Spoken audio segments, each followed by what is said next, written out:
नमस्कार, मी संध्या. माझ्या चॅनलवरती तुमचं मनपूर्वक स्वागत करते.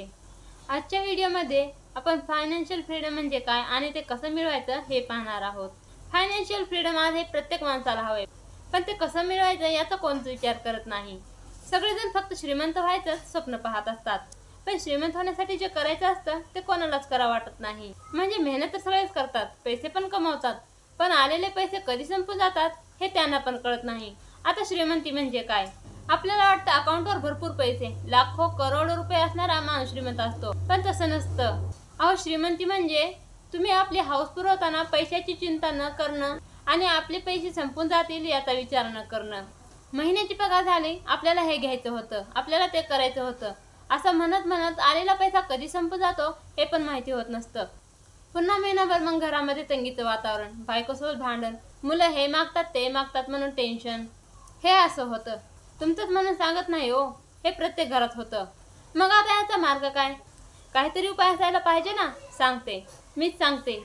फक्त लक्ष देऊन ऐका, कान इकडे करा. महिन्याचा पगार हातात पडला की एकच काम करायचं.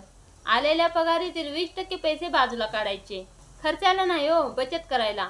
आणि शपथ घ्यायची, कितीही मोठं संकट आलं तर मी हे पैसे काढणार नाही.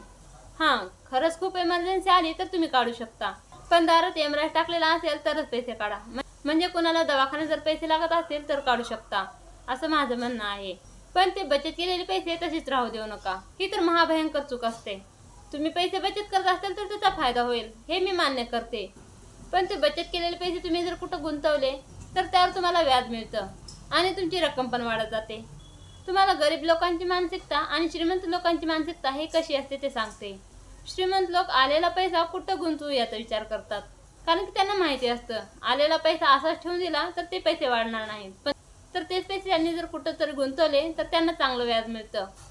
ते आपले लोक असं वापरतात.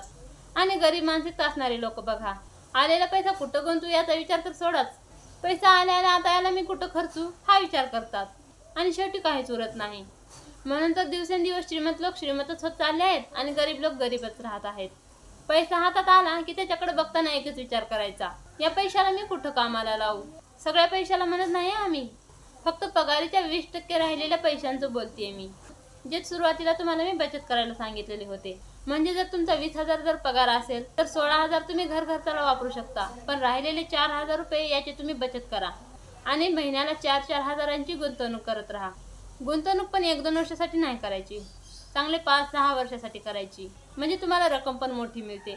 बघा, बचत केल्यास फक्त तुम्हाला व्याज मिळतं, पण तुम्ही जर पैसे गुंतवत असाल ना, पण तुम्हाला जे बचतीच्या पैशावर व्याज मिळतं त्या व्याजावर व्याज मिळू शकतं. म्हणजे याला कंपाऊंडिंग म्हणतात. बघा किती फरक असतो. तुम्हाला जर पैसे गुंतवायचे असतील ना तर SIP, म्युच्युअल फंड्स, शेअर बाजार यांचा चांगला अभ्यास करा. ह्याच्यात जेवढा पैसा असतो ना तेवढा कुठंच नाहीये. हां, पण रिस्क पण असते. पण आपण केवढी रिस्क घेऊ शकता हे आपण ठरवू शकतो. अहो, रिस्क कशात नाही. सकाळी घराबाहेर पडलं तर रात्री घरी वापस येईल की नाही याचा आपल्याला भरोसा नसतो, तरी पण बाहेर जातच ना. मग तो तर फक्त पैसा आहे, गेला तर येतो ना परत. आणि चांगला अभ्यास करून केलेली गुंतवणूक चांगला परतावा पण देते. त्याच्यासाठी रिस्क मॅनेजमेंट शिकावं लागतं. पैशापेक्षा जास्त काय महत्त्वाचं असतं माहिती आहे का? वेळ, टाईम. सगळ्यात जर महागडी वस्तू म्हणलं तर वेळ आहे. तुम्ही गेलेली वेळ परत आणू शकता का? नाही ना. पैशाचा ढीग जरी घातलात ना तर गेलेला 1 सेकंद पण तुम्ही वापस आणू शकत नाही. त्यामुळे वेळेचं महत्त्व समजा. इकडं तिकडं फिरण्यापेक्षा तोच वेळ तुमच्या काहीतरी कामासाठी, काहीतरी नवीन शिकण्यासाठी घाला. कारण की भविष्यामध्ये तुम्हीच विचार करताल की मी पाठीमागे एवढी मेहनत केली होती म्हणून आज मी एवढं कमवत आहे, असं म्हणून आपलीच पाठ थोपटून घेताल. पण आता जर इंस्टाग्रामचे व्हिडिओ, अहो ते व्हिडिओ, कोणते व्हिडिओ माहिती आहेत का? घूमने निकला करो, इस पल को जियो, ये समय नहीं आएगा दोबारा, असले व्हिडिओ बघून जर महिन्याला फिरायला निघाला ना, संपलं, सगळं संपलं. अहो, फिरावं पण कधी? आपण फिरायला गेलो तरी आपल्या अकाउंटवर पैसे येत आहेत याची गॅरंटी असल्यावर. आपला पैसा पैसा कमवत आहे असं असल्यावर नक्की फिरा. कोण नको म्हणते मग? आता तुम्ही म्हणताल असं कुठं होतंय का? आपण फिरायला गेल्यावर अकाउंटवर पैसे कसे येतील? अहो, येतात ना. भरपूर लोक असं काम करून पैसे कमवत आहेत. ते रात्री झोपले ना तरी त्यांच्या अकाउंटवर पैसे यायला चालूच असतात. फक्त मेहनत कोणत्या ठिकाणी घ्यायची आहे हे माहिती असलं पाहिजे. Affiliate marketing, blogging, share market, YouTube असे पैसे कमवण्याची कितीतरी ठिकाणं आहेत जिथे तुम्ही समोर नसतानाही पैसे कमवू शकता. फक्त एकदा मेहनत घ्यावी लागते आणि नंतर पैसा आपोआप येत राहतो. याला म्हणतात पॅसिव्ह इन्कम. हां, हे पण आहे की हे पटकन होत नाही, थोडा वेळ द्यावा लागतो, मेहनत जरा जास्त घ्यावी लागते. श्रीमंत होण्यासाठी शिस्त तर लागतेच. मेहनतीची सवय लावा. थोडी मेहनत घेऊन लगेच हारू नका मानू. संयम ठेवायला शिका.